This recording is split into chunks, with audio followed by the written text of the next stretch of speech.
শুভ সকাল আমার প্রিয় বন্ধুরা, তোমরা সবাই কেমন আছো? আশা করি মোটামুটি সবাই ভালো আছো। তো আমিও ভালো আছি।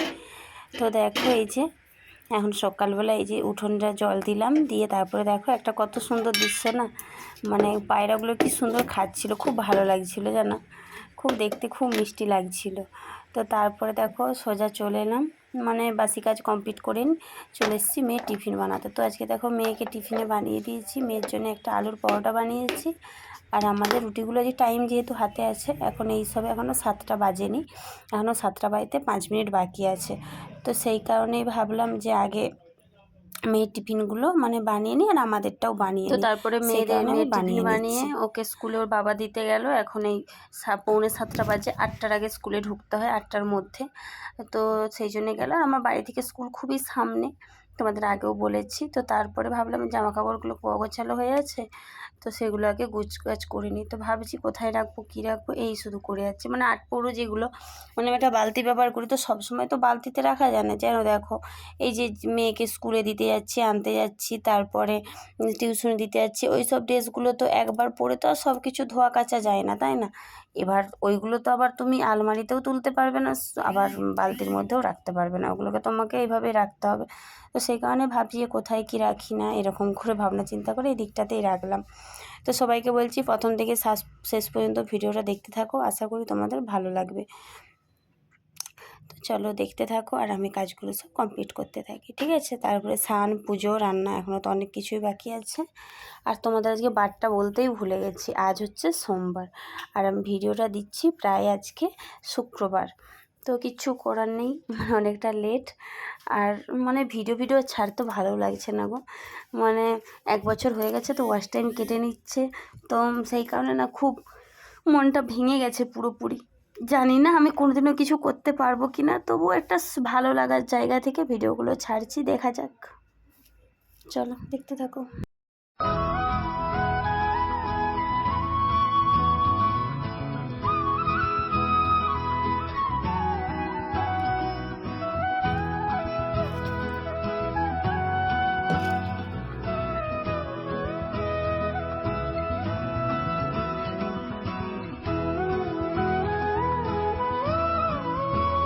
তো তারপর দেখো এই যে পুজো, স্নান সমস্তটাই হয়ে গেছে। আর একটু না জাম মেখেছিলাম, এই এখন প্রায় 12টার মতো বেজে গেছে, ভাত হয়ে গেছে। আজকে একটু চিকেন রান্না করছি, আর আমাদের চিকেনটা সোমবারেই হয়, মানে এখানে আর কি সোমবার স্পেশাল চিকেন, প্রত্যেক বাঙালি বাড়িতেই দেখি যে সোমবারই চিকেনটা খায়। আর যেহেতু দাদাভাই সোমবার বাড়িতে থাকে সেই কারণে। আর দেখো আমি না আদা রসুনটা পেস্ট করে ফ্রিজের মধ্যে এখন ভরে রাখি। অ্যাকচুয়ালি মিক্সি নিয়ে একটু একটু চালাতে গেলে খুব অসুবিধেও হয়, বাটাও যায় না, ভীষণ বিরক্ত। আর এইদিকে কড়াইতে শাকের চচ্চড়ি বসিয়েছি, মানে ওই চাপালোটা শাকের আর কি, সিম্পল শুধু বেগুন আর কুমড়ো দিয়ে একটা ঘ্যাঁটের মতো বানাচ্ছি আর কি, ব্যাস। তারপরে আমি একটু টেস্ট করে দেখলাম যে নুন ঠিক আছে নাকি। তো চলো ঝটাপট করে নিই। আর ওদিকে আমি চিকেনটা বসিয়ে দিয়েছি, ওটা ওইদিকে কষা হচ্ছে, একটু লাস্টে এটা আবার চিনি দিয়ে দিলাম। তো চলো দেখতে থাকো। তো এই যে হয়ে গেছে শাকের চচ্চড়ি, একটু পোস্ত লাস্টে একটু পোস্ত দিয়ে দিই আর কি, বেশ ভালো লাগে টেস্টটা। তো এটা গ্যাসটা অফ করে দিয়েছি। আর এদিকে যে চিকেনটা এখন একটু কষে নিচ্ছি। তো চিকেনে না 2টো পা আছে, সেগুলো কাটিনি, বড় বড় আছে তো সবটাই রেখেছি। আর এই যে দেখো এখানে আদা পেস্ট করে রেখেছি, তো আদাটা এই যে দিয়ে দিলাম 2 চামচ, একদম পাতলা সিম্পল ঝোল রান্না করব আর কি। আর এটার মধ্যে রসুন ছিল, চলো এগুলো এখন ফ্রিজে ঢুকে দিয়ে আসি। তো ফ্রিজে রেখে চলে এসেছি। তো এখন এই যে দেখো মাংসটা কষে নিচ্ছি। আর আমি না অনেকটা পরিমাণ টাইম দিয়ে আর কি মাংসটাকে ভাজাভুজি করি, আগে ভেজে নিই পেঁয়াজের ওপর, মানে হালকা রসুন দিয়ে আগে ভেজে নিই, মানে পুরো লাল লাল করে বলতে পারো ভেজে নিই। তারপরে আবার আদা মানে যা যা গুঁড়ো মশলা আছে, লঙ্কা গুঁড়ো, এবার লঙ্কা গুঁড়ো তো ব্যবহার একদমই করি না এখন, মানে পুরোপুরি রান্নাটা করি আমি কাঁচা লঙ্কাতে। আর এখানে না কাঁচা লঙ্কারই একটা শুকনো পাওয়া যায়। আর এই যে দেখো দেখতে পাচ্ছ এটা কী করেছি, অ্যাকচুয়ালি কী বলো তো, সব জিনিসপত্র সামনে থাকলে না একদম ভালো লাগে না, যেন ব্যাগ ট্যাগ যেমন থাকলে, সেই কারণেই দরজাটার পেছনে সব রেক খাটিয়ে এখানে সব রেখেছি। আর এই যে দেখো ওই একটা র্যাক করেছি, ওই র্যাকটা এমনি রেক দিয়ে বেঁধে রেখেছি। ওখানে একটু এই যে মাছ টাছ রাখি যে ডাব্বাগুলোতে, সেই ডাব্বাতে মানে ডাব্বাগুলো তুলে রেখেছি, এই যে আলতা শিশিগুলো ওইগুলো ওখানে ঝুলিয়ে রেখেছি। তারপরে আমার খুব মনটা খুশি লাগলো, তাই রান্না করতে করতে একটু নেচেও নিলাম। তো আমি না এরকম পাগলপনা সবসময় করতে থাকি। তো চলো দেখতে থাকো। আশা করি তোমাদের ভালো লাগবে। তো দেখো লাস্টে আমার দেখো মাংস অনেকটাই কষা হয়ে গেছে। আমার এতক্ষণে মনে হলো যে আমি তো টমেটোই দিতে ভুলে গেছি। তো সেই কারণে একটা ফ্রিজ থেকে টমেটো নিয়ে এসে ধুয়ে জাস্ট দিয়ে দিলাম, একটা ছোটো মতো টমেটো। আর টমেটো না দিলে তো আরও কালার হবে না, এমনি লঙ্কা গুঁড়ো দেবোই না, শুধু জাস্ট চিনি দিয়েছি। তো চিনি দিলে না কালারটা কিন্তু অলরেডি চলে আসে। আর শুকনো লঙ্কা তো একদম দেবো না, ওটা না কাঁচা লঙ্কার এই যে শুকনোগুলো বিক্রি হয় এখানে, ওগুলোকে আমি গুঁড়িয়ে রাখি, মানে এই মাংসর জন্য একটু আধটু ব্যবহার করি, না হলে আমি সবটাই রান্নাতে কাঁচা লঙ্কায় পেস্ট করে রাখি। আর অলরেডি ওই আদা বাটাটার মধ্যেও আমি মানে 2-3টে কাঁচা লঙ্কা দিয়ে পেস্ট করেই রেখেছি, যাতে নর্মাল কোনো সবজিতে আর লঙ্কা দিতে না হয়। আর লঙ্কা গুঁড়ো তো খাওয়াটা এমনিও নরমাল মানুষের উচিত না, আর আমাদের বাড়িতে তো একদমই চলবে না। তো চলো বকবক অনেক করে ফেললাম, তো মাংস কষা হয়ে গেছে। তো এখন এই যে একটু হলুদ দিয়ে দিচ্ছি, মানে গুঁড়ো মশলাগুলো এখনও দিইনি। আমি বললাম না যে আমি প্রচুর ভাজি মাংসকে, মানে আমার মাংস রান্না করতে অনেকটাই টাইম লাগে। অনেকে দেখেছি জাস্ট মাখিয়েই তুলে দিল, তো সেইভাবে না আমাদের বাড়িতে কেউ খাবেও না। আর আমার নিজেরই একদম, এই দেখো লঙ্কাগুলো দেখতে পাচ্ছ তোমরা, কালার দেখেই বুঝতে পারছো যে এটা একদমই সিম্পল, মানে একদম সামান্য একটু দিলাম। আর কালারটাও খুব একটাই না, মানে যে জোত লাল কালার এরকম কিছু না। আর কাশ্মীরি লঙ্কা গুঁড়ো তো আমরা একদমই ব্যবহার করি না, ওটা করাটা উচিত নয়, খাওয়াটা উচিত নয়।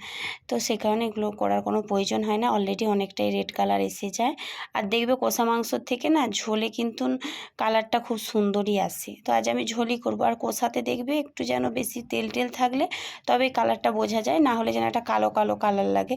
বাট ঝোলে কিন্তু ওপরে থেকে কত সুন্দর রেড কালার একটা, তুমি মানে টমেটো দিলে একটু মানে চিনি টিনি দিলেই এমনি অলরেডি একটা কালার এসে যায়। তো আমারও তরকারিটা আমি তো অনেক খেয়ে দিয়ে হজম করে তারপরে তো ভিডিওটা এডিট করতে লেগেছি। তো সেই জন্যে বললাম যে খুব সুন্দরই হয়েছিল, নিজের রান্না নিজেই প্রশংসা করছি। না গো, তোমার দাদাভাই বলেছে, মেয়েও বলেছে। তো আর না আমি পেঁপে দিতে ভুলে গিয়েছিলাম। তো তারপরে একটা বাড়িতে যেহেতু পেঁপে আছে, আর তোমার দাদাভাই মাংসতে পেঁপে দিলেও খুব পছন্দ করে, তো তার জন্যে আবার একটা পেঁপে কেটে আনলাম। তো কেটে এনে ধুয়ে সেটাকে আর ভাজলাম না আর কি, আলুর সাথে ভাজলে তখন বেশি টেস্ট লাগতো। তো এমনি মাংসের মধ্যে দিয়ে দিয়েছি, ও কষতে কষতে অলরেডি ভাজা হয়ে যাবে। তো চলো তারপরে একবারে রান্নার খাওয়ার সময় আসছি। এই দেখো দেখতে পাচ্ছ এটা কি মানে কালারটা খুব খারাপ এসছে, একদমই মনে তো হচ্ছে না, একটু চিনি দিলে খুব সুন্দরই কালার আসে। এই যে দেখো শাকের চচ্চড়িটা। তো চলো এই যে এখানে তো ভাত তো আছে, আর এখানে যে লেবু কেটে নিয়েছি, চলো ঝটাপট ভাতগুলো বেড়ে নিই। তো এই যে দেখো আর একজন, দেখো তার বাবার মাথার যন্ত্রণা করছে, তো বাবাকে তেল মাখিয়ে দিচ্ছে, দেখতে পাচ্ছ। মানে মেয়েরা না একটু যদি বড় হয় তারা কিন্তু মানে বাবা মায়ের কি বলবো মায়ের সমান হয়ে যায়, তাই না? সেটা হচ্ছে আমার মেয়ে, দেখো তার বাবাকে কি সুন্দর তেল মাখিয়ে দিচ্ছে, মানে স্নান করতে যাবে তো। আর তেলটা আজকে মাখতো না, বলছে মা আমার প্রচণ্ড মাথা ব্যথা করছে, বলছে দাঁড়াও আমি তোমাকে তেল মাখিয়ে দিচ্ছি। বেশ ভালো লাগে এগুলো দেখতে।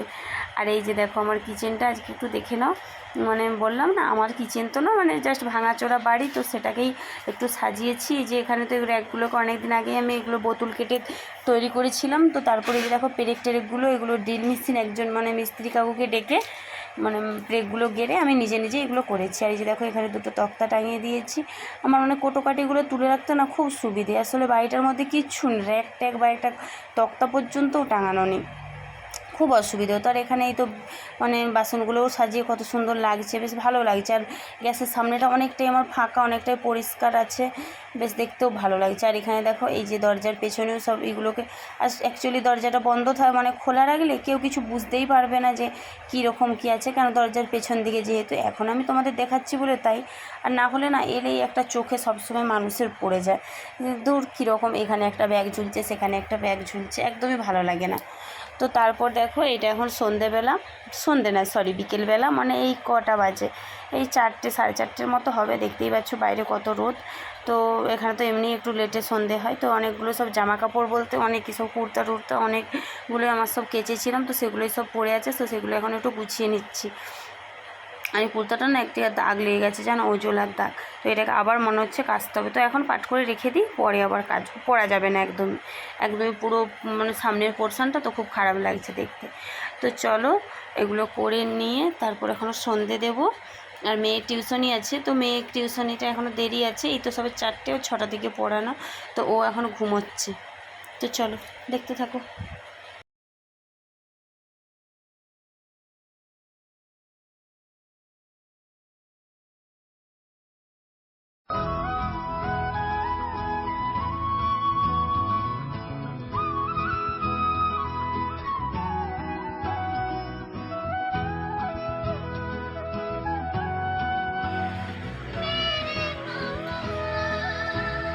তো কালকে আমার মেয়ের স্কুলে ফাদার্স ডে সেলিব্রেশন হচ্ছে, সেই কারণে মেয়ে এখন দেখো ডান্স প্র্যাকটিস করছে।